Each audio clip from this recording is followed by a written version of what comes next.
What's up, everybody? Welcome to Kind of Funny Games Daily for Wednesday, May 8th, 2019. I'm one of your hosts on this beautiful Widow Wednesday, Greg Miller, alongside Fran Mirabelle III, the best hair in the business. Good morning. How are you, sir? All right, filling in for Gary, I guess. Yeah, I guess so. Yeah, I tried to attack him and make fun of it because I came off the airplane, landing on Sunday night, ran into him in the airport. I was like, "Are you not on the show this week?" And he's like, "No." And he's like, "I thought I told you." I'm like, "Yeah, cool stuff." And then I mentioned it, and Andrew's like, "No, he totally told you." I was like, "Oh, damn." That's all right. Thought I had him dead to rights. It didn't. Good news for me. Great news for you, Gary, Fran. Or should I call you the new co-host of the Destiny Community Podcast? Congratulations, Fran! Thank you very much. I appreciate that. Yes. Boo, traitor indeed. I am back on a weekly Destiny show on Thursday nights at 6 p.m. DCP_live. They got an underscore in their name, too. Yeah, well, that's how you got to do it. That's what the cool kids have, right? Them and Nick. But it'll be good to be back on a weekly Destiny podcast. Obviously doing Fireteam Chat before over at IGN. Never heard of it. I would happily do it, but, you know, they're not going to pay me. Plus, I got to go all the way down to the office. You got to talk to Destin. And I got to talk to Destin. You kidding me right now? 3 reasons not to do that. That's 3 strikes and you're out. Fran Mirabelle not doing that. Destiny will always be a part of my life. That's the problem, is because the other night, of course, Scott Lowe texts, and he's like, "Hey, I see you're playing The Division." And I was like, I'm actually watching a movie, but I'm getting ready to get back into play The Division. And he's like, "Let's do it." I'm like, "Cool." Went to check on your Twitch stream. Of course, there you are playing Destiny 2. I know. I pop in the chat. I'm like, "Hey, Fran, let's play Division 2. You totally didn't see it. I left. and then I came back. No, I was talking to you for a while. Last night, I came back, and I was like, "Hey, stop playing this Destiny trash 2 nights and ago. Play some goddamn Division." All right. Well, we got you VIP'd in chat now, too, because I missed you last night. I need the help. Yeah, anyway. Of course, if you don't know, Fran streams pretty much every night, twitch.tv/FM3_. Thank you, Greg. There you go. No problem. That's what I'm here for. I'm excited. That's right. We have a lot of stuff to talk about, including some Division stuff. Also, a new John Wick game from Mike Bithell, EA Financials, and more, because this is Kind of Funny Games Daily. Each and every weekday on a variety of platforms, we run you through the nerdy video game news you need to know about. If you like that, be part of the show. Patreon.com/kindoffunnygames with your questions, comments, concerns, and everything else under the video game sun. Then tune in to watch us record the show live on twitch.tv/kindoffunnygames. If you're watching live, you have a special job. Go to kindoffunny.com/you're wrong. Tell us what we screw up as we screwed up, so we can set the record straight for everybody watching later on youtube.com/kindoffunnygames, roosterteeth.com, and listening on podcast services around the globe. I was worried. Spilled water on my paper before. Everyone's freaking out. I'm like, the paper will be fine. But then I was like, well, it'll still have that crisp. Will it have it? Still sounds good. I think we're in a... Yeah, that's good. I wanted to do it with you. I forgot. Shut up, Kevin. You're right. I'm sorry. No one's in the mood for you today. Housekeeping for you. Remember, Fran's on that Destiny Community Podcast every Thursday night, right? Is it live? Yep. You watch it live? 6 p.m. Pacific time live, yes. Okay. It's obviously podcast services around. There you go. You're allowed to steal that on their show, too. Yeah, we'll try. I'm going to steal all that stuff we've learned here, Greg. Remember, if you are watching live with us on Twitch, or you're planning on watching KFAF after that on twitch.tv/kindoffunnygames, we're doing a Kind of Funny town hall. We're catching you up on where we're at with all the promises we made in January for Kind of Funny content and plans. If you miss it, recaps will be up on the Reddit on the kindoffunny.com. I'm sure maybe somebody will highlight it on Twitch. I don't know how that works. Yeah. I put in your chat the other day. Like a clip, you mean? Yeah. Yeah. I jumped in your chat and you're like, "Oh man, I'm not used to seeing you as Game Over Greg." Yeah. And I was like, I got logged out of the Kind of Funny account. I can't get the password I to like work. seeing you in there as Game Over Greg, because when people show up as Kind of Funny Games in chat, I'm like, I don't know who it is. It's always going to be me. Yeah. Oh. Unless we're at work and like Kevin's on it, or like, we're doing the shows or something, it's always going to be normally me. Don't worry about that. Sometimes it's me. Use Game Over Greggy. But then I got to log in at 2 things. Right, I guess so. A lot of logs going on. I don't got that. Why do you even have to log in? For another time. But. Thank you to our Patreon producers, Tom Bach, Blackjack, and Mohammed. Today we're brought to you by Hims and 23andMe, but I'll tell you about that later. For now, let's begin the show with what is and forever will be the Roper Report. Time for some news. 5 items on the Roper Report. Baker's dozen. We're starting with one so big it had to be number 1. There's a John Wick video game coming from Mike Bithell. Publisher Good Shepherd Entertainment, in partnership with global content leader Lionsgate, has announced John Wick Hex, the upcoming video game from acclaimed game director Mike Bithell. Volume, Thomas Was Alone, Subservice Circular. John Wick Hex is a fast-paced, action-oriented strategy game that makes you think and strike like John Wick, the professional hitman in Lionsgate's critically acclaimed film franchise, returning to theaters worldwide May 17th, 2019, with John Wick Chapter 3 Parabellum. The game is in development for consoles and will be available for Windows, PC, and Mac exclusively via the Epic Games Store at launch. Created in close cooperation with the creative and stunt teams behind the films, John Wick Hex is fight choreographed chess brought to life as a video game, capturing the series' signature gung fu style while expanding the story universe. Players must choose every action and attack they make while considering their immediate costs and consequences. Every move in John Wick Hex feels like a scene from the movies, and every fight contributes to your progress on the job and requires precise strategic thinking. Perform well and progress in the main story mode, parentheses, which features an original story created for the game, to unlock new weapons, suit options, and locations. Each weapon changes up the tactics you'll use and the manner in which you'll play. Ammo is finite, realistically simulated, so time your reloads and make the most of your weapons you scavenge on the job. John Wick Hex complements the style of films with a unique graphic noir art design and features the world-class voice talents of Ian McShane and Lance Reddick amongst its stellar cast, which with other casts for the game to be revealed later. Lance Reddick, Zavala in Destiny as well. Oh yeah, I had no idea. Oh those god, people he are. got a good look on Phobos. That guy. Sure, yeah, That's I believe him. you totally. For I sure. totally am Anyway, with you right there. I just wanted to why is this not in New Dates? Why is it here? It's Mike Bithell, of course, friend of the show. We love Mike Bithell, of course, and this is such a cool move for Mike because of, as they point out, right? Volume, Thomas Was Alone, Subservice Circular. Yeah. Games, I think us hardcore, winky, whatever you want to call us, gamers, right? Not influencers, informed members of the video game populace know Mike Bithell, know the kind of quality work he does. And for me to see him get an actual IP like John Wick. Yeah, a huge franchise. Not that I think he's out there pitching left and right trying to do stuff. I think it speaks to where video games are at now as we get closer and closer and closer to, I feel, what movies have. Where we were just talking about, like right now, Endgame, right? And the Russo brothers. And we on the Kind of Funny podcast, we were going through what they've announced, or I guess it was in review, announced so far for the next run of Marvel movies. Yeah. And Tim was naming all the directors they've picked. And he's like, she did this indie flick, he did this little thing, this, and we're all like, don't know him. Yeah. But I remember when the Russo brothers were like, yeah, they filmed some Arrested Development. Like people know them from Arrested Development. And you're like, that doesn't sound like a great fit for superheroes. Here we are in video games, right? Where, Mike Bithell, a guy who's proven he can make awesome games, smaller games, is getting a major IP, right? A third major motion picture with Keanu Reeves. They're getting in there and getting to do something. Yep. Yeah, I mean, just for the exposure, obviously, I think maybe is what you're driving at, but it's like, whether or not it's perfect fit for John Wick, I don't know. The games, it sounds a little like Volume, maybe, or I don't know. I didn't get to play these, but I mean, when you watch, Kevin, you want to bring up the trailer? Yeah, sure. I didn't know. John Wick Hex. It just dropped. When you look at it, it very much looks like a Mike game because Mike games aren't. I would never say are action oriented. We're doing this frantic combat. And I think if you're, hey, make me a John Wick game, right? Cool. We're gonna have bullet time. We're gonna do this. We're gonna do that. Yeah. You look at this thing, right? And what it is like it's really a strategy game. And the way that I think we joke around about how Telltale's Batman had you go through and pick what you wanted to do. This one is in the moment to moment, what do you want to do? And there's all these systems that pop on screen when you hover over it and you get ready to make your move. It's coming up here in a sec, Kev, the actual gameplay. But you see it go through and it's like, because if you're an audio listener, you don't, this isn't playing for you. But right now you're getting this trailer that is very cinematic. It does have that art style. It does. It looks like John Wick, right? But then it actually goes into the gameplay here as it runs through. That's cool. Mike Bithell, and you're going to see a whole bunch of PC menus pop up. See, so Kevin, can you give me a scroll back and pause? Okay, it's a little closer, I'd say, to the third person character. It reminds me a bit. I mean, this is just at a glance, right? But look at it. It looks like a tactics game. It looks like Child of Light. It looks like, to an extent, an XCOM, where at the top you see the right guard, surprise, move. Like you see what the other characters are about to do, and then you see where you go and you piece together what you want to do. Yeah, so right there for it pops up, right? anything. You see the mouse hovering, and what does John want to do? Does he want to shoot? Does he want to throw his gun?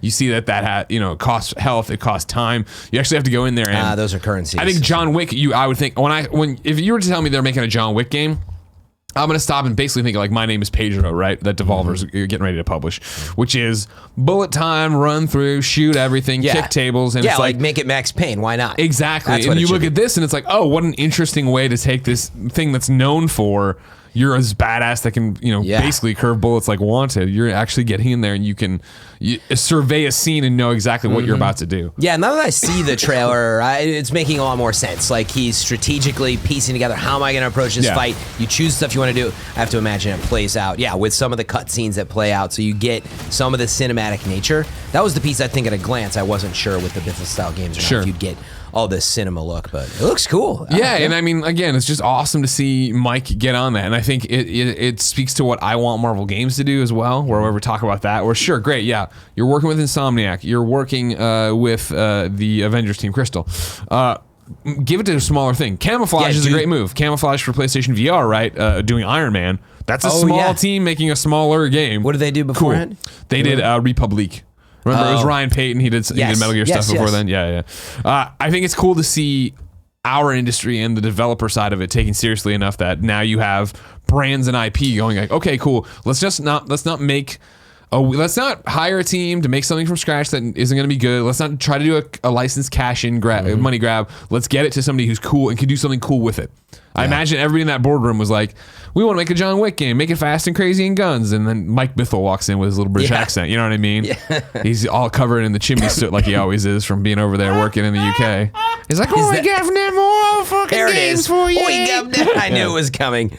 No, I totally agree. If they would be a little less protective, actually, I think, of the big movie franchises and let some of these very talented smaller teams work on stuff that's a little more inventive. Not that I don't want to see like Control and that team up there at Remedy doing a John Wick game. Sure, I'd be like, yes, 100% makes sense probably.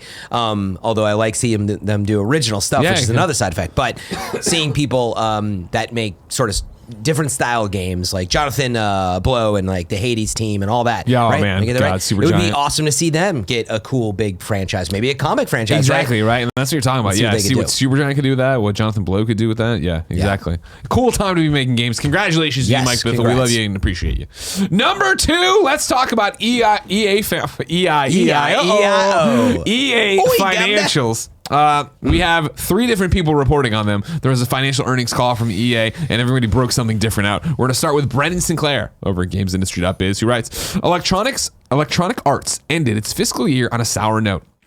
The publisher today announced its results for the fourth quarter of its fiscal year 2019, revealing revenues down 22% to $1.24 billion and net income down 66% to $209 million.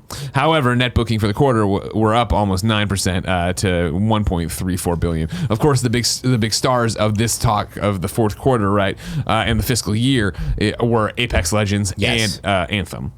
Coming out to actually run anchor on that, right, and it appears disappoint. No shock there. I think everybody knows where Anthem ended up in that. It would have hurt him in the bottom line area. Yeah, I mean, I think this is a fiscal. Is this a quarter-to-quarter comparison or a year-on-year? The publisher today announced its results for the fourth quarter of its fiscal year, 2019. Okay, so my in other words, I didn't realize if those comparisons are quarter-on-quarter or the last year versus this year. They were fiscal year versus fiscal year. But either way, the numbers, we already knew. We've been watching the reports from EA, and they haven't been coming in as very positive. I think it was a question for sure of like, is Apex Legend going to dig them out of this hole? I don't.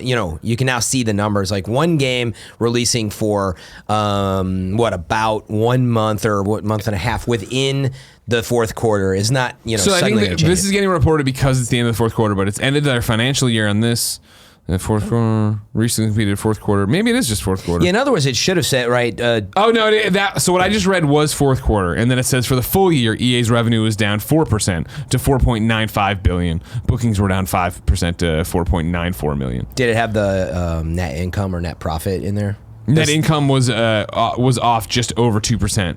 Was off just over 2%. So it was down 2%. Down 2% year on year. To $1.02 billion, yeah. So I think year on year. That's what's interesting to me is like, okay, you also are talking about holiday season, if I got my quarters right here, right? So sure. talking about through December.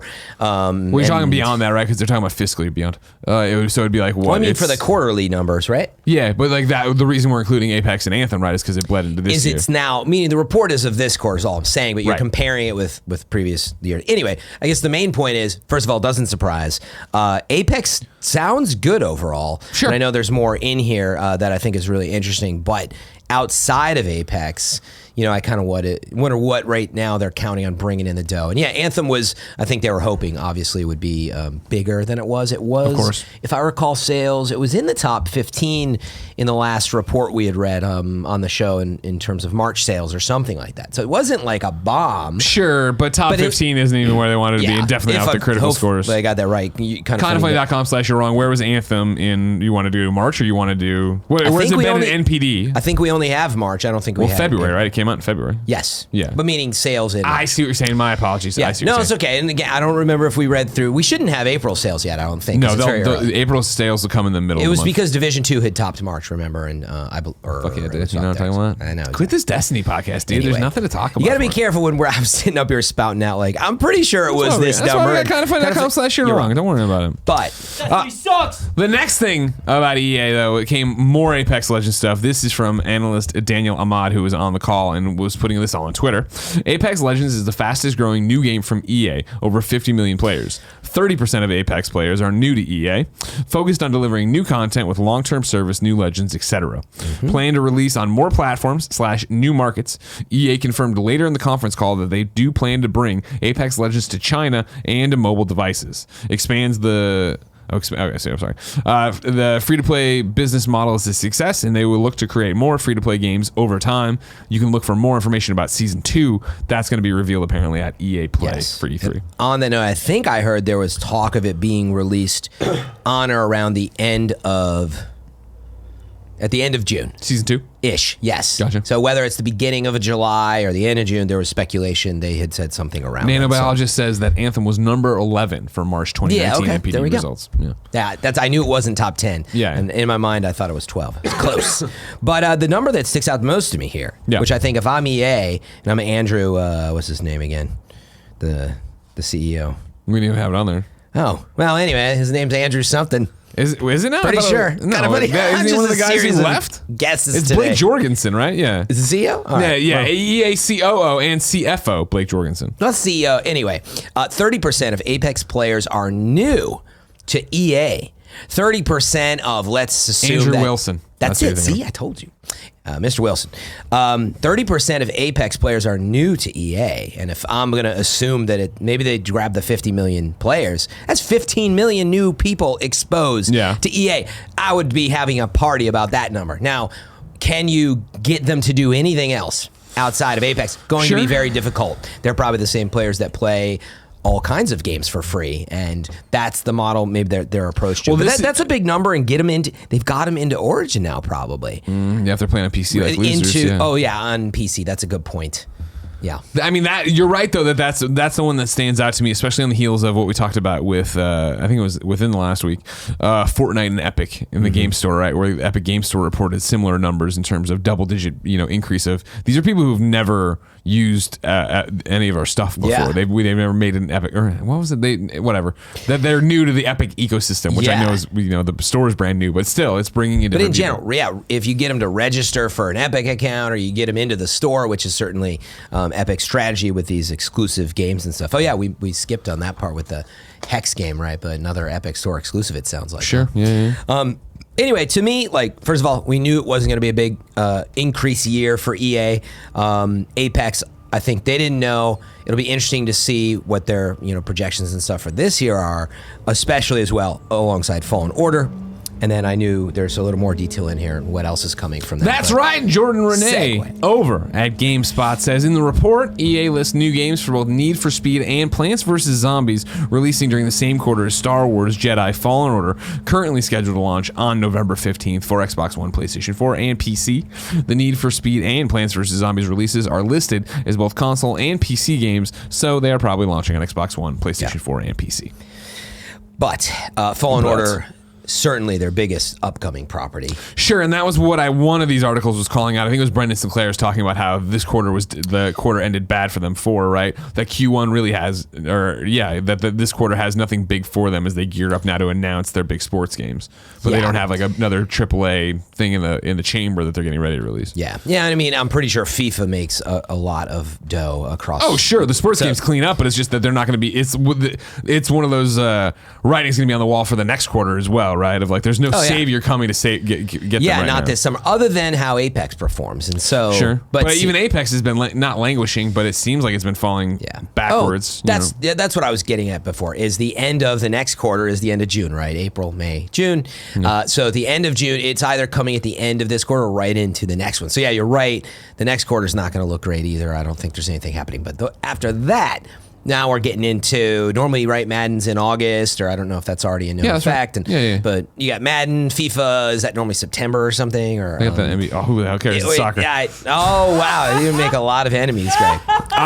What do you think I do on this show? Football. You know what I mean? But anyway, not that we. I'm not invested in EA, so I don't really care. Yeah, as for new releases, this is back to Brendan. As for new releases to help achieve those marks, EA has no major launches in the current quarter. It expects to have its 4 annualized sports titles, FIFA, Madden, NBA Live, and NHL, launch sometime in the second quarter alongside the EA original Sea of Solitude, with the holiday quarter seeing Respawn Star Wars Jedi Fallen Order and the new console games in Need for Speed and Plants vs. Zombie. Yeah, and Plants vs. Zombies is a big franchise. Can they, it's hard to believe, right? It's a big mobile franchise. I don't know how it did. Well, no, they keep making Garden Warfares for consoles. Yeah, but I don't know how they sell.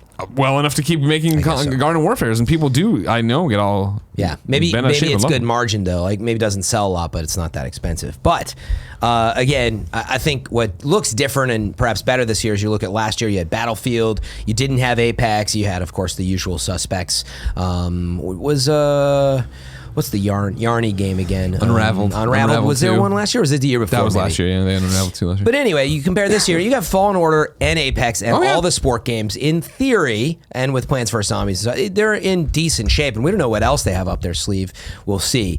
But anyway, this year probably looks a lot better for them, especially with the new free-to-play winner that is Apex. If they can keep the momentum, there's a lot of chatter about. And that's the thing. That's the big question about Apex, right? Is what I'm talking about. As I mentioned, it feels like it's falling off. There's been so many articles about not even articles, but people being mad or this, that, and the other. They take forever. And it did seem like it burned really bright and then went away. And Vince Zampella has been public, and we've talked about on this show, right? Of like, no, we're not going to try to do the Fortnite thing. We're not going to have weekly, almost daily updates because I don't want to burn my team out that way, and we're not going to crunch that way. We've designed it for seasons. We're going to do it. He did say he thought season 1's gone on too long, that's something they're learning because, again, they're new to this whole thing. Yeah, it's hard to plan for that. Not that I wouldn't want the same thing. I would love to have more faster updates. When we got the season 1 update and the battle pass, even that, if you remember, took a while, right? They launched the game with none of that, no battle pass.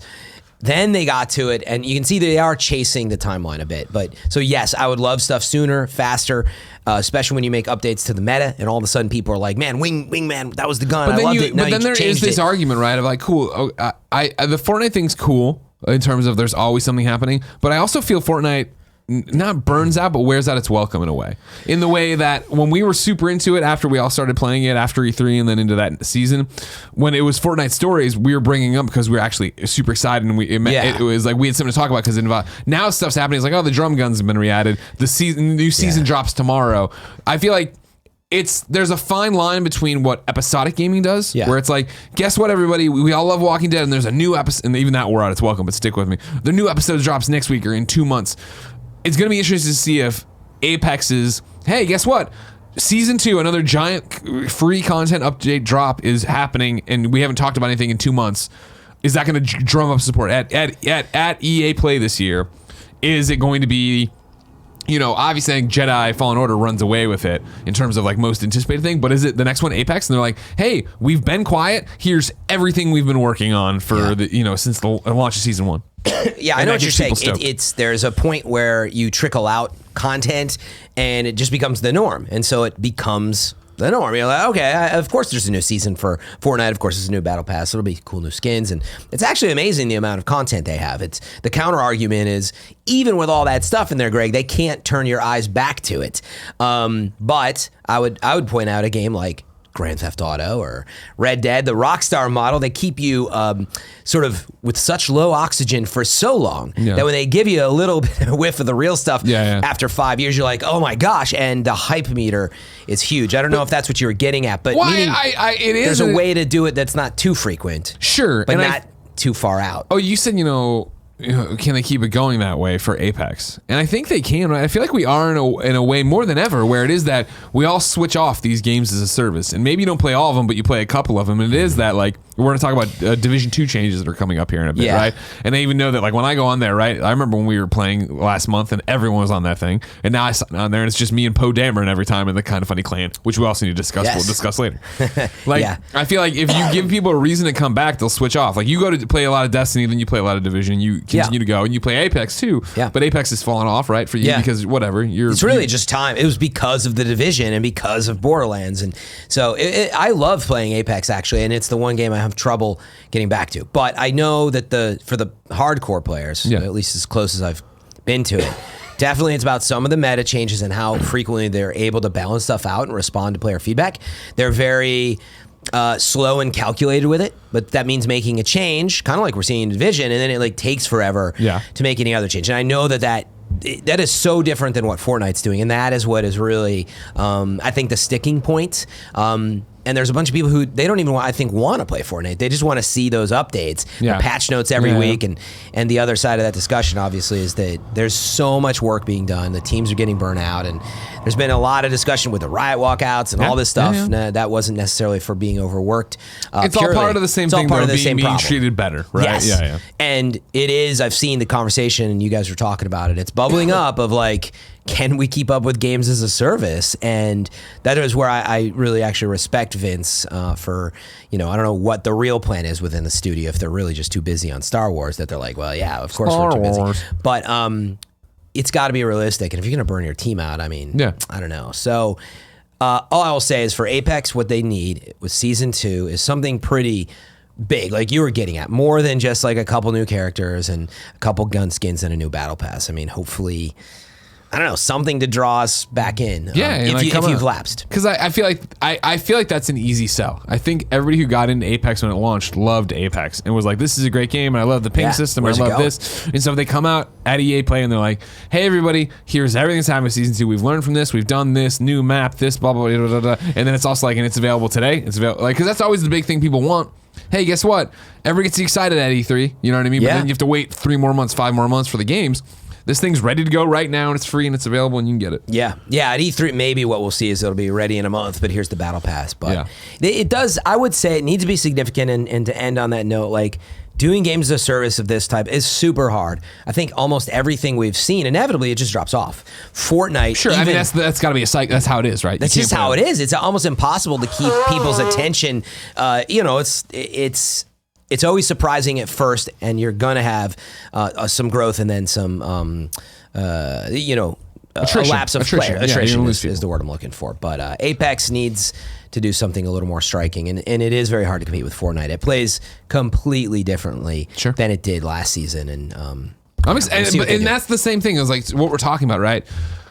I'm excited for tomorrow to see what the new Fortnite season looks like. Yeah. You know what I mean? Like, they're going to drop this thing, and I'm like, I love Fortnite enough, and I know I'm always eventually going to end up back at Fortnite. So what do you got? Is this the one where I actually buy the battle pass and jump back in? Or what? They've got an advantage right now that they've been changing the map in enough ways that's like interesting. Like they added the volcano, and before it was they added a whole side of the island with ice and a throne room and a castle. Like, there's been a lot of stuff that after a while they hadn't done anything. Yeah. Then they started to add a lot. Hamster balls and planes and things that people hated even, but they keep changing and listening, and that's what you get players to come back to tell you they hate that week and the next week, but they're still there. Where I think, again, with Apex, it's like, I don't know what to expect until, I don't know, I guess it's like July 1st. Yeah. So we'll see. Good point. Mm-hmm. Number 3, we have some Persona 5 Royal details from you. This is Matt Purslow over at IGN. Persona 5's expanded re-release Royal will include an extra semester of gameplay that goes, quote, beyond the expectations of those who have experienced the volume of Persona 4 Golden, end quote. The comment comes from the latest issue of Weekly Famitsu via Gamatsu, which features an interview with the game's producer Kazushi Wada and director Daiki Ito. Ito previously directed Persona 4 Golden, and so has experience on developing expanded re-releases of Persona games. The latest issue of Famitsu also explains the new Play Assist feature, which calculates your social interactions and confidant levels, and automatically suggests people and places you should visit next. This should help players min-max their characters with more efficiency. In addition, Wada and Ito say that they're making it easier to earn experience points so you can play at a better tempo. The developer confirms that Persona 5 Royal is a standalone game and that Persona 5 save data cannot be used with the game. However, apparently there will be some kind of bonus for those who have the original Persona 5 save data. Friends, do anything for you? Did you play Persona 5? It does in the sense that, no, I didn't get to play Persona 5. Yeah. And the word a better tempo, making it a little easier. Like, look, I don't know how hard it was to navigate around and play through the game. A game that I heard is like 100 hours or 100 plus hours, depending on how you play it. Maybe we need Barrett to comment on it. But Barrett's dead. It sounds good to me in terms of like they're improving the critical path or whatever it is and speeding things up a bit and.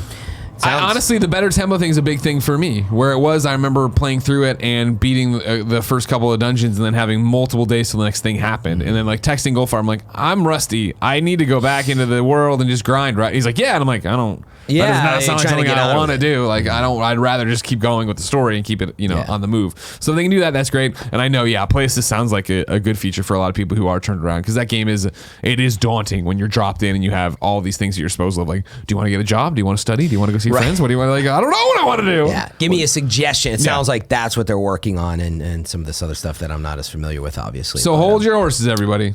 More Personas coming.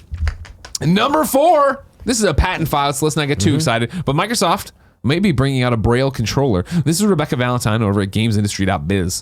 Following the success of the Xbox Adaptive Controller and a pledge to continue pursuing inclusive design, Microsoft seems to at least be considering one other type of new accessible control scheme. I'm drinking the water. It's the coffee, I tell you. Yeah. I go through the same thing. If I talk and I drink the coffee, everything's fine. I try to read something though. No. A Braille controller. So let's do the sentence again. Microsoft seems to be at least considering one other type of new accessible control scheme, a Braille controller. Dutch website Let's Go Digital spotted a patent filed by Microsoft and published last week for an Xbox controller accessory that would enable Braille output. The controller resembles a normal Xbox gamepad, but has additional hardware attached to the back of the controller that seems to allow users to both read Braille output and produce Braille input into the game. A patent shows a panel on the back of the controller with 9 dot matrices that seem to be able to form Braille letters, allowing the player to read the Braille by feeling the back of the controller. There are also 6 paddles or levels protruding from the back of the panel that seem to allow users to input Braille characters to be read by the system. Let's Go Digital adds that the patent says the controller would also allow for speech conversion into input and features a variety of haptic feedback signals. Yeah. Fuck yeah. Go get 'em. Yeah, I think it's cool. I mean, obviously, it's just a patent, and who knows if and when those types of things come out. But the fact that they're potentially exploring this is great. I mean, well, it seems like it's a legit commitment to them, right? Of making gaming for everyone, which is what they said. And obviously, it can be buzzwordy in marketing, but like that's what they did with the adaptive controller. And this is a different way, right? We always talk about, our friend Steve Saylor, the blind gamer who comes on and hosts, right? And like, think about that. Somebody who wants to play games and loves to play games. And I know maybe if you're at home, and I'm wrapping my head around this, I did not talk to Steve ahead of time. That would have required actual planning of the show, which I didn't do. Steve, I know you're watching and listening. We have drop me a line if I'm wrong or other instances.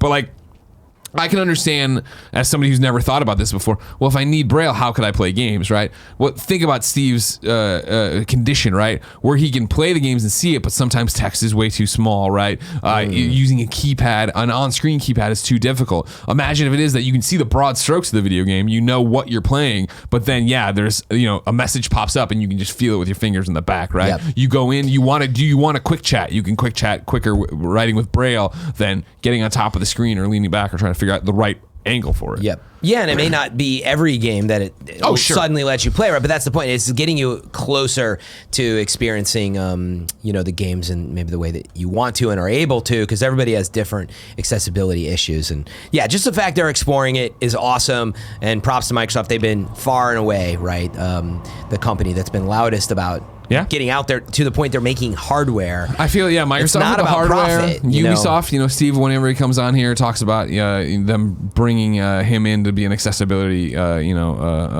advocate for how Ubisoft games could be better and built better for everybody. Like there's a lot. This is a real movement, and it's glad to see that it has teeth and it actually is getting traction and moving forward. Yep. Yeah. I don't know Braille, so I couldn't comment on whether or not this is realistic or not. But again, the idea of it to me sounds awesome. So sure. Hopefully it's true. Can you imagine if you did know Braille?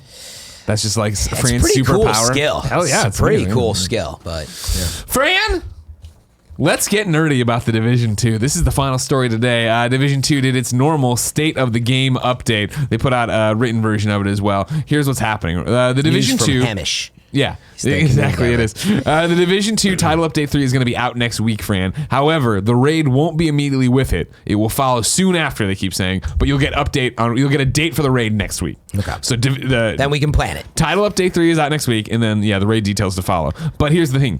Gear score, which matters so much in there. Mm-hmm. Is not going to go beyond 500, which is the current cap. Yes. Right? And granted, you can push it, but you know what I mean. And I know you have a lot more to read here, but as we read through it, they had said they were going to put 515 in the dark zone. I think they're pulling back on it, is what I'm reading. Yeah. Okay. So here we go. The reasoning why they're capping it at 500. Our intention, as always, is for players to enjoy the content they love and continue to make progress with their agent. After talking about loot and gear score in a lot of meetings, chats, and video calls many whiteboards being filled out with thoughts, notes, and graphs, we decided that with all the changes coming in Title Update 3, increasing the gear score at this point would have created a couple of issues. Gear score 500 items would have been outdated immediately, and all the effort you put into min-maxing and farming your builds so far would have been wasted just as the raid goes live. We don't want to invalidate your progression, and we heard your feedback loud and clear from our community. Your gear and your builds are important to you and to us. The statistical increase in stats would have made gear better, but we don't want the focus to be on constantly chasing a higher gear score, when it should be about finding a playstyle and build that you enjoy. Operation Dark Hours, the 8-player raid coming in Title Update 3, will also provide gear score 500 rewards. The raid will offer exclusive loot, including new gear sets and a new exotic weapon. We're very excited for you to experience the first raid in Division history, which we hope to be a great addition to the end game. So this is one part of it, right? And the other part was, well, cool, how do we get more 500 gear scores? They're clear, or 500 pieces of gear. Yeah. This is how they're clearing. Because you get drops that are like random. Yeah. You might get a 483, even though I'm like 508, I might get a 487, and I'm like, wait. I wanted that gun, but now it's not high enough. Exactly. Here's how they're fixing that. Moving forward, to make it clear where to get gear score 500 items, we've made the following changes in Title Update 3. We've increased the rewards for daily priority hard and challenging missions. Once you've reached gear score 500, those activities will guarantee gear score 500 drops. Heroic mission bosses, stronghold bosses, and bounty bosses, as well as control point alert level 4 reward containers, guarantee gear score 500 items if your average gear score is set at 500. Dark Zone, contaminated loot does not drop below players' average gear score. When you've reached an average gear score of 500, contaminated loot will guarantee gear score 500 items. We've balanced loot across the board to reduce your chances of items dropping at a lower gear score than that of your character. Fran, we're in the end game now. You are one of these min-maxers. You're worried about, how does all this sit with you? What do you think of the news here? Are you mad that it's not going up? I saw I was watching it live and the Twitch chat was like, wow, I want higher gear score. Sure. So they did, to be fair, they had talked about doing a higher level drop. They were talking about doing it in Dark Zone though. And it wasn't, as I understood, going to be coming from the raid, or we didn't know. And it seemed a little odd to me that it was just in the Dark Zone, but I know they wanted to incentivize people to get into the Dark Zone, and I did think that was smart. However, I actually wholeheartedly agree, on paper anyway, without playing it, I wholeheartedly agree with this. Like, I've got a lot of gear. The last thing I want is to lose. I have an LMG that I have not gotten after many, many hours in any other form at any other level. And so the last thing I want is to get a 515 drop, and I have to ditch that, as well as many other things. It's a lot of burn, and I think you're getting into such a niche of players at that point that it's just asking too much. I actually wholeheartedly agree. Like, keep it at 500. We can't even get consistent 500 drops, like, because that's also been an issue. Like, I might just want to level up some of my armor but then I have stuff that's too low and it won't go to 515 because you can recalibrate your armor up, right? So anyway, I think this is going to solve a lot of issues where you're playing on hard now that you're high enough, you're playing on challenging. So I like all that stuff. The one thing that sticks out to me as odd, but I have never experienced this, is because the game is so build driven versus maybe the gear score and the power. It's really odd to me that the incentive, they're not incentivizing you to go into the raid to get higher level gear. Yeah, right. That's the weird thing. But when you think about it, it creates the same issue, which is suddenly I'm getting these gear sets and I want to try them out, but then that's it. Like only high stuff comes out of the raid. Now I got to ditch my build that was working awesome. And so I think there's something to it. I've just never experienced that there's no chase for power in the potentially the biggest endgame activity. Yeah. So it seems odd, but I like the idea to not have to, I can't do any inventory management in that game, man. And that's all that game is sometimes. So I don't know, how do you feel about this? It's a weird thing because the gear score, I agree, it doesn't break it, but it is like, oh, cool. Look, I'm working on this gear set, right? Like I'm getting the true Patriot gear set, right? And it's like I'm getting items for it that are below my current gear. And I'm like, well, why would I ever equip this? Yeah, see, and you're not 500 yet, right? I'm about there, but yeah. When you get some of this stuff, you're going to run into the problem we're talking about, which is you'll have old True Patriot set stuff, and you're like, cool, I almost have a full set, but some of those drops now are going to be like 470, and you're like, So to start getting the guaranteed drops, you're going to have a higher chance to fill in those gaps and get everything like locked in. And so that's my hope, is that the update goes out, we're able to fill in some of these gaps, get to the level with the items we need. But even that is a tremendous grind. Sometimes you're searching for a type of, gear set, and it takes a while to get a reasonable drop. And so it's probably good they're not changing the gear score, honestly. So it's the right call. Here's the big question for us, Fran. We got to figure out the Kind of Funny clan on PlayStation 4. Yeah. Because like I said, I'm on there. It's just me and Poe Dameron. Now, I'm not expecting people to be on there all the time. Also, I don't know how much, when you look at the clan membership, right? We have all 50 people there on the PlayStation 4 Kind of Funny clan. Yeah. You look at it, it shows the gear score for people, right? There are currently a lot of zeros in a way that looks bugged. Okay. It is. It's not. So I ran into the same thing. So if you look into your clan menu, if you guys are part of a clan and division, there's a ton of it would say you were a 0. Fuck that. And I was like, I know that's not true. So it's hard to see who's active and who's not. I know what you're getting at. Because I wanted to go through and clean house. I'm like, all right, if you're not playing, what do we do? If you're level 27 and you're not playing more, that's fine. But there's people who want to play. I think, because I started to do it, you can actually inspect them. And then you can see, I believe, but I didn't even trust it so we need a better way to manage that clan system. I don't even know if that's been on their menu of fixes, but maybe the overarching point, Greg, which is we're lucky enough to already have 50 people in the clan and a voice to the players and say, hey, make sure that you're on next week so we can play. But it is quieting down. It plays right into this games as a service discussion. Yeah, of course, yeah. Everybody was super stoked for the raid. I don't mind people dropping off to go play something else. It's more the thing of like, I can't separate it from now. Who's gone forever? If you're in the Kind of Funny Division clan on PlayStation 4, R1, and you're never going to play Division again, or just don't think you can play it that much, go in and quit. Go ahead and quit the clan. Exactly. Make some room for the other best friends. Yeah, especially as we get ready for raid. It's very hard for us to find a spot for someone quickly when we're going through and we see a bunch of zeros. So hopefully maybe Title Update 3 patches that, but I don't know. Obviously they were reading through the patch notes today, but it was a very long conversation. I didn't see them post anywhere by the time we went live. But maybe bigger than all this, as a quick last note, is that it's not just about this 500 gear score stuff. This was the new info. The big news is that with this update, there's new recalibration stuff, how you compare stuff. There's a bunch of changes with stats and the way that stuff works. And so people are afraid that that's already another issue, which is why I don't think they wanted to compound it. You're going to have a gear set and you're like, wait, this gun is no longer as awesome as it was. Now, according to them, as you change, everything changes.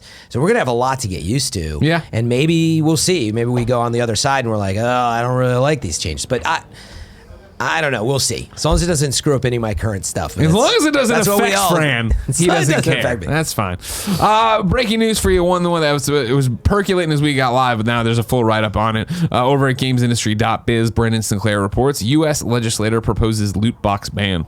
The debate over loot boxes continues as U.S. Senator Josh Hawley that's right.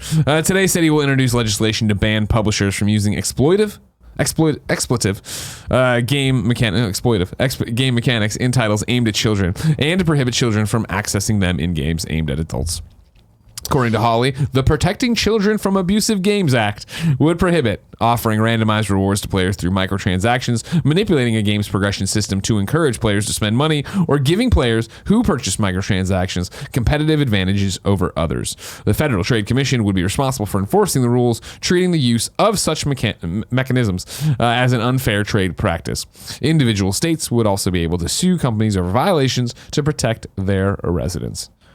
Yeah, we've seen this happen in other sure, Sweden was all over it, right? Yeah. So I don't think anybody is against the base idea of this. Because, sure. they'll say, I want our loot boxes that take advantage of me or just trying to steal my money. But somebody's got to be on top of this to regulate in a way that doesn't make it bad on some other side, right? Where maybe they start applying it to other things within game systems. Well, I mean, even this is just so, prohibit offering randomized rewards to players through microtransactions. Well, that is a loot box, Prohibit offering randomized rewards to players through microtransactions. So I don't know. I can buy the... That is a loot box, like you said. Exactly, and I can buy in Division right now a cosmetic loot box. Does that fall under... And that is what that is, right? Where I go and I can just buy it and then... So that's exactly it. Like... Are they literally just potentially going to ban something like that, or is someone going to regulate? Like, look, no, we're just going to look at how you've done it, and as long as you, who's the one who's deciding if it's egregious? That's or not? what I'm saying. This is the same thing as always, slippery slope, where this always starts, right? Of like whoever gets to interpret the law can then use it to their. Yep. As I recall, as a good example, I think, but you'll tell us, but I think Apex had done a reasonable job of exposing everything. So that's the thing. And that's the thing is if I show you drop rates and I show you what you could get, and does that get you out of it? Yeah, I don't know if it gets you out of it according to what they want to do. I mean, this isn't a law or anything yet. It's just something. That's it's being proposed. We'll see. But these are, like you said, slippery slope. About the next 15 years probably. So I mean, I don't know, like. A world without microtransactions, I don't really care because I don't want to have to do that in general. But if it means, because the flip side is if they're making a bunch of money on people who want that stuff, the flair, we've all been there in throughout our lives. Like you go to like a concert and you might just want to buy like a dumb like thing that's flair and it's a complete waste of your money. But like you're excited, you want to be a part of it, have some extra. Man.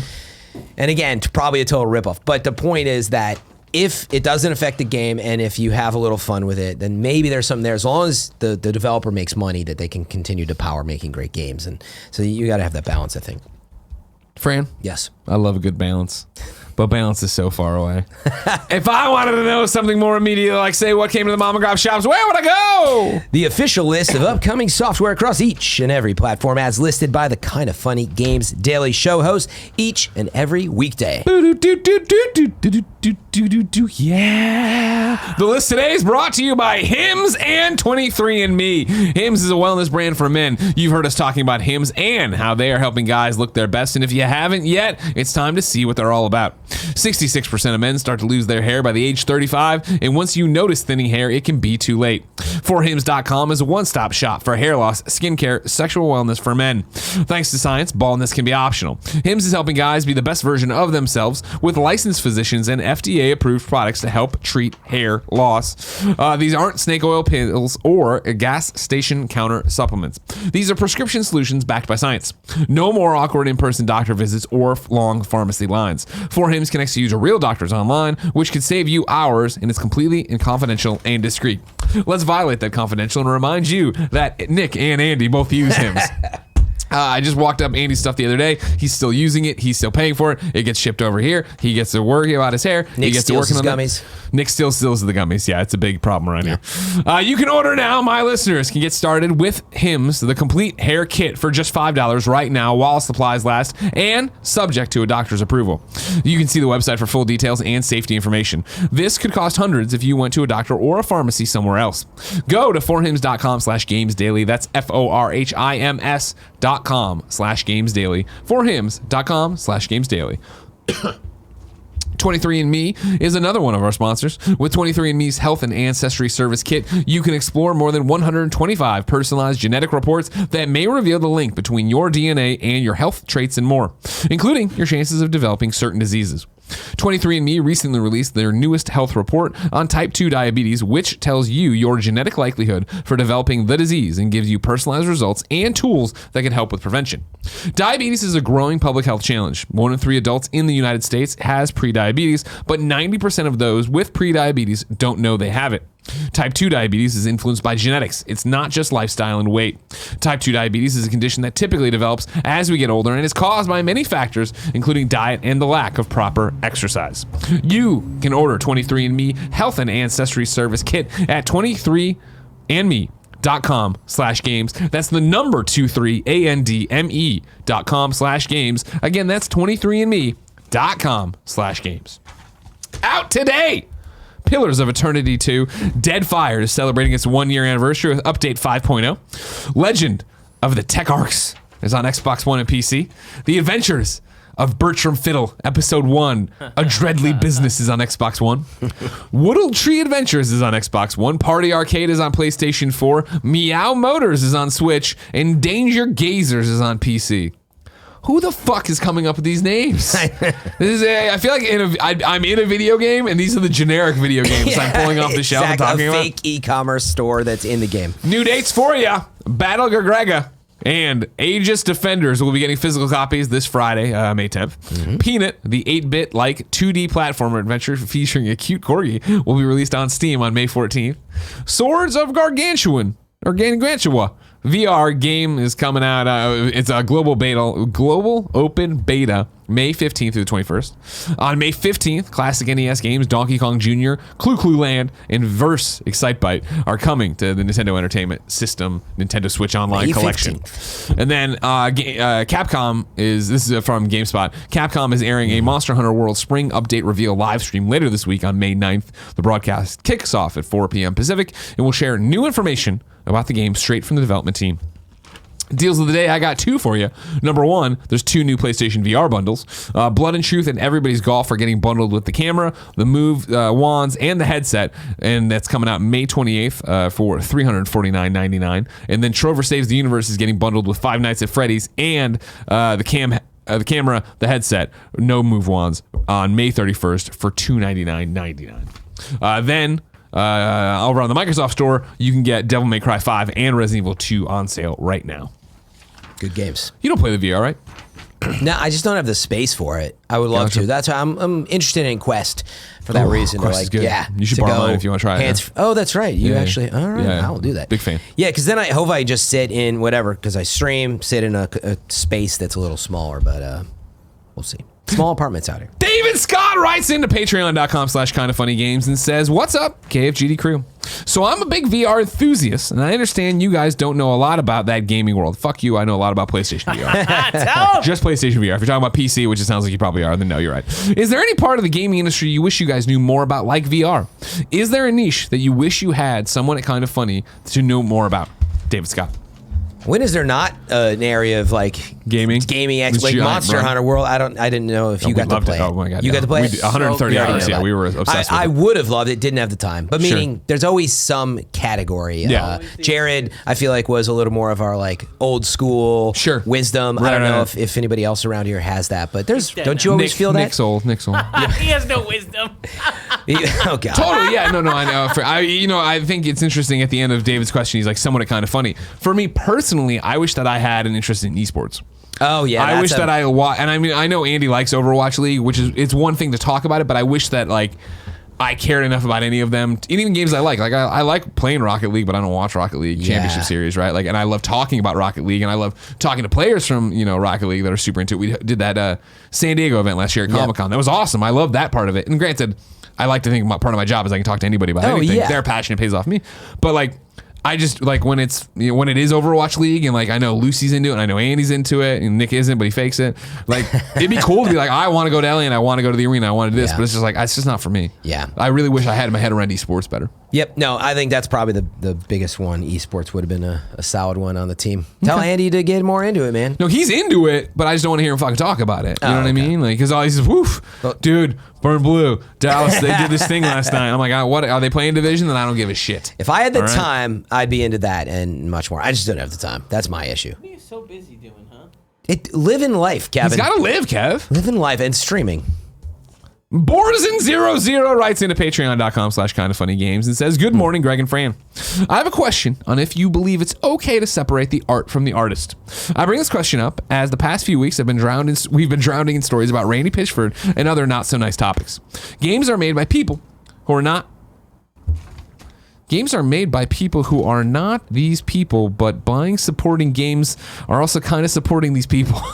What are your thoughts on separating art from the artist and how to handle some of the complex topics on the things we love? Thanks for everything." Is that a way of saying, should you buy Borderlands 3 with all this happening? I mean, I think it's, the last two Games Dailies have been very much major stories and conversations around the Randy tweets, then David Edding's tweets, and then all this stuff in the back and forth. Totally. And why argue about Microtransactions, why I go after all that stuff. Yeah, or the issues at Riot, should you play a league, and on we go. I mean, that is absolutely it, is that it is a whole team of people. Mm-hmm. There's a ton of great people out there making these games. So for me, the answer is very simple. Yeah, I mean, I can completely separate the game and the art and what it is from some of these issues. These also are not, in other words, the issues are problematic. Specific examples, yeah. Yeah, but I was going to say they're not huge. You're not supporting some awful cause and monetary fund for someone who's out there warmongering or whatever it is. Not that some of these things are okay, but I guess my point is it's a little easier to say, look, the game's amazing. There's amazing people working on it.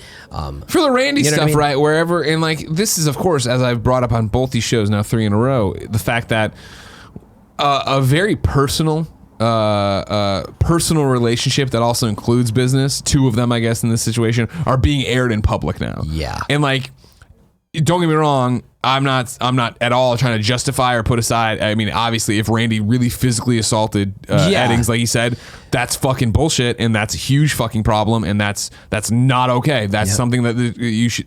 Obviously, I'm saying. He said, she said, we don't know, right? There's a lot of that going on. And so, it's a giant ball of wax there to try to unpack, right? And we're seeing it happen live in public, in a public forum, whereas usually that kind of shit would happen behind, and you'd never even know if everything works. Right. I'm not saying that's good or bad. What I am saying is, again, what I thought was so powerful at the Borderlands event was when Randy and Paul were joined by the entire staff behind them, the hundreds of people the people that couldn't even be there that were still gone, right? That were still in Texas or Quebec. Yep. It's a lot of people work on that game, and I don't want, in this specific instance, that whatever is happening or not happening with Randy and his personal cohorts, right, to then affect what you think of that game.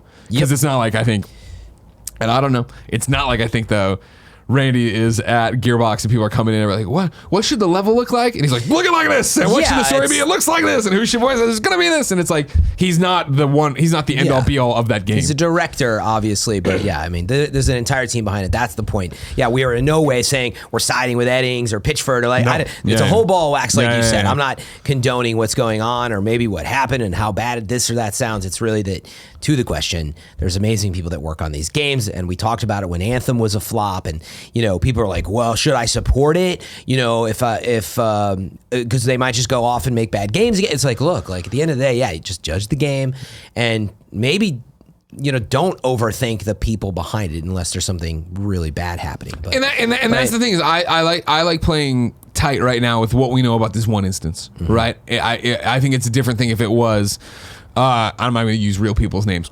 It's a smaller developer of 7 people, and the person who is pretty much at the top of it turns out to be a fucking Nazi. And it's well, then okay, this is a different, much different issue. This is a different thing that is not. I don't know if I can separate art from the artist, right? Yeah. That's what I was saying. Exactly. That's why I want to be clear that I don't think this is a broad brush.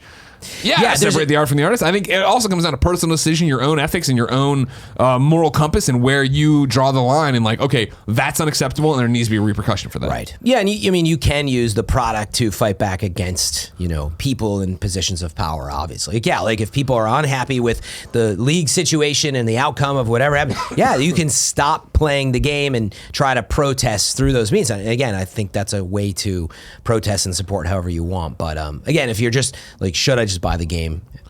look at the game itself, and if that's your main thing right now, I don't think you need to worry about some of these squabbles. Unless it turns out that all 100 people on stage also punched David Eddings. So yeah, exactly. It turns out then we're in big trouble. Then it's a big fight club, apparently. They all put on their leather cuts and get on their Harleys and ride away. Sorry. Yeah. Definitely not a great issue, but we'll see. We'll keep you posted as whatever happens every with that other whole day. fucking ball Apparently. I know, right? Exactly. Ken was like, how's the news today? I'm like, you know what? It's pretty normal, which is nice for a change because it's not this weird like Twitters. what the fuck's going on. Exactly. Fran, it's time to squad up. This is where one of you writes into patreon.com/kindafunnygames. Give me your name, username, platform of choice, why you need help in a video game. I read it here. The best friends come and find you. I don't need a pen. Abe writes in to patreon.com/kindafunnygame. He needs games. He needs help on PC. Oh, God. His Discord server apparently is Zaxxon Gallaxian #2956. It'll be in the YouTube description. Come on, you PC. I'm kidding around. Discord, baby. Zaxxon Gallaxian #2956 says tax season is over, which means I can finally use my PC to actually play games again. Looking for some best friends to help me back into Fortnite, Apex Legends, and other multiplayer goodness. I usually get online between 7 and 10 p.m. Eastern time most days, depending on work. The best way to find me is through Discord at Zaxxon Gallaxian #2956. Parentheses, I am in the KF Discord if it makes it easier to find me, end parentheses. Steam, Epic Game, EGS, Epic Game Store, and Origin are under that name as well. Give or take a clan tag spacing depending on character limit. I look forward to experiencing Season 9 of Fortnite with some new best friends. If you want to play with Gallaxian's Galaxian, or I've already turned the page and forgot. Yeah, there's kind of funny Discord server. You can check that out. Totally. Also, there's an FM3, discord.gg/FM3. There's no underscore in that one, Greg. Well, I'm sure Gary Witta has one. What's Good has one. Nobody's got Discords. I'm surprised, but people like... Oh, for sure What's Good does, right? Andrea's always talking about that. I think What's Good does. Yeah, she's What's Good. The What's Good Guardians. I'm not totally surprised, but like out of the crew here, not a ton of people use Discord as much. But to be fair, it is... I really got into it because of Destiny and PC chat. I think it's a PC thing, right? And I think PlayStation's good enough that you don't have to worry about it. It is a PC thing, but I do actually, it's just an amazing like chat tool to chat in a group. It's like a live version of Reddit. You can go in a room about X and have a great community just able to see, that's why it doesn't work for me though. Yeah. It's because just chat rooms are so hard to keep up with to begin with. You go in there, you got to scroll the way back. Depends on how busy they are. You should try mine. Kind of funny. It's pretty popular. It's pretty popular. All right. Don't worry about it. I see you over there. You need to join a smaller server, Greg. Come on in. It's time to go to You're Wrong. We ask people watching live on twitch.tv/kindoffunnygames to go to kindoffunny.com/you're wrong and tell us what we screw up as we screwed up so we can set the record straight for everybody watching later on youtube.com/kindoffunnygames. As usual, the only time we talk about this Ghost Recon thing is when it's breaking news, and then You're Wrong. Apparently, there's been a leak. I saw it pop up over here on Reddit that, an image leaked out that talks about Tom Clancy's Ghost Recon Breakpoint. Wolves Collector's Edition. Okay. So maybe that hasn't been officially leaked. There was a good question in here, though. Because, it's tomorrow is this stream, right? There was a good question here from Andrew Dramas. I'm going to say Dramas. Who's like, good morning, blah, blah. I'd like to hear your thoughts on whether the reveal for Ghost Recon could be something that it isn't. Ubisoft has another IP. People have been speculating that Watch Dogs is going to invade this. We're doing a Ghost Recon thing, and then they're going to invade. Because, technically, it was 2017 that we got Wildlands, which wasn't that long ago, 2 years ago. Yeah. And then we got Watch Dogs in 2016. So it feels like, Watch Dogs has been the one they've been teasing. People saying that they're going to combine into... No. People are saying, that which I fucking love, it's bait and switch. Is that this Ghost Recon thing is all bullshit. Oh, it's like a hacked Watch Dogs Wildlands thing. did just put out a piece of DLC, story DLC, that it has Shane from The Walking Dead in it, and Punisher. I can never remember his name, sorry. In it. And so it's like this thing of, are they trying to drum up this excitement for Ghost Recon so that they can they can start this thing? We're doing the Ghost, and it goes like, boom, boom, and it's like dead sec, and it's like, that would be interesting. I like the theory. I don't know that there's that, but just out of curiosity, with the image, does it look markedly different than the version from 2017? All the jungle and hard to tell. What do you mean? In other words, does it look like it might be set in, South America? Oh, we don't even know that much. Like, there's a teaser thing, and then there's this guy, there's this thing on Reddit here that's a screen grab of Breakpoint, and it's a dude in like... It's a dude in like a poncho. It looks like a generic dude with a giant gun. Hard to tell. It would be fucking awesome, I think, if they were. And I was like, well, why don't you do Assassin's Creed? And I was like, oh, well, Assassin's Creed would get people really angry. Yeah. Ghost Recon, a smaller Ubisoft franchise that's popular enough, and you just got a piece of story DLC. I think you just hit the nail on the head, though. Do you really want to piss off your audience? All of the Ghost Recon fans by doing this? Sounds fun, but I think it's going to be Ghost Recon. So. What else we get wrong? If anything.